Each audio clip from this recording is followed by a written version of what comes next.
U.S. Vice President Mike Pence pledged yesterday that the United States will link the liberation of the two Canadians imprisoned by China to its free trade talks with the People's Republic. Standing next to Prime Minister Justin Trudeau, Pence also called again on China to release Michael Kovrig and Michael Spavor from their unlawful detention in the boldest and most tangible gesture of solidarity on a visit that was clearly meant to be a balm on the hurt feelings between the two North American neighbors.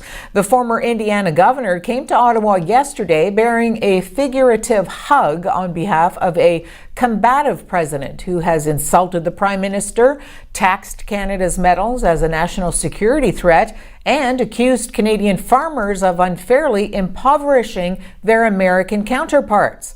Meanwhile, Prime Minister Justin Trudeau said yesterday that the government will always defend women's rights and a woman's right to choose. Trudeau said he and Pence had a cordial conversation on the issue, noting it is one where they hold very different perspectives. U.S. Vice President Mike Pence said he's very proud to be part of a pro-life administration. Well, let me say, I think one of the great things about the relationship between the United States and Canada is that we're able to be candid with one another. We're able to share our perspective on a broad range of issues and different approaches. But let me be clear, I'm very proud to be part of a pro-life administration. And our administration has taken steps to stand for the sanctity of life at home and abroad. A Northern Ontario First Nation was attempting to evacuate hundreds of residents yesterday due to smoke from a nearby wildfire. According to provincial and Indigenous officials, Pikangikum First Nation, a remote fly-in reserve about 500 kilometers northwest of Thunder Bay, has declared a state of emergency. A spokesperson for the province's Ministry of Natural Resources and Forestry said that crews are battling a 400-hectare blaze east of the community. Jolanta Kowalski said the ministry expects to have up to a dozen crews attacking the flames by the end of the day yesterday. Meanwhile, the leader of an organization that represents 49 First Nations in northwestern Ontario said he's beyond frustrated at the pace of the government's response to the blaze. Anishinaabe Nation Grand Chief Alvin Fiddler said not a single military plane had arrived in Pikangikum by early yesterday afternoon. Greg Rickford, Ontario's Minister of Indigenous Affairs, said about 1,600 residents of the community have been identified as vulnerable out of an on-reserve population of roughly 2,300.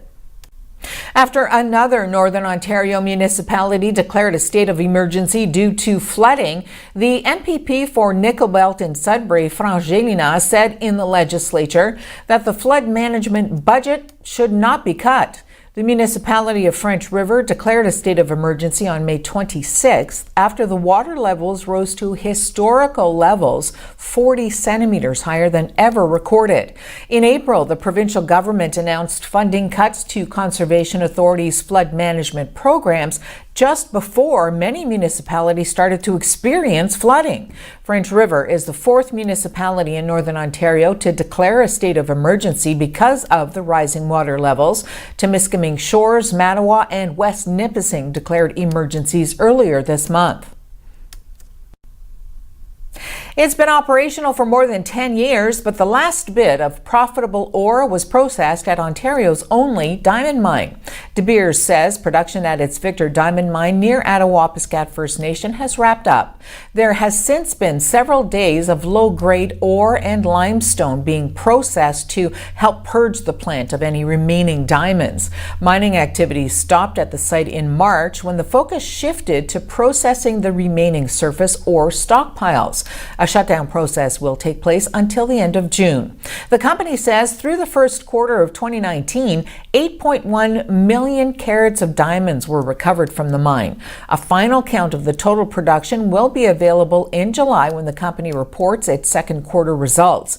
Initially, the company had hoped to develop a nearby deposit called Tango. However, in 2017, the company said the economics simply didn't stack up. De Beers had also encountered some challenges in securing support from the local First Nations, but the company said that didn't impact their final decision. The CEO of the CBC is defending its coverage of American politics after Conservative leader Andrew Scheer suggested the public broadcaster places too much emphasis on the United States and should focus more on Canadian stories. Catherine Tate appeared yesterday before a committee of MPs in Ottawa and was asked by Liberal MP Wayne Long to respond to Scheer's comments, which he said he found concerning. Tate said the CBC's primary focus is local, but it's important to also cover news from around the world. Tate said that if the news is happening around the world, CBC journalists will continue to report on it because it's important that Canadians have the Canadian lens on what's going on around the planet that could affect our lives here as Canadians.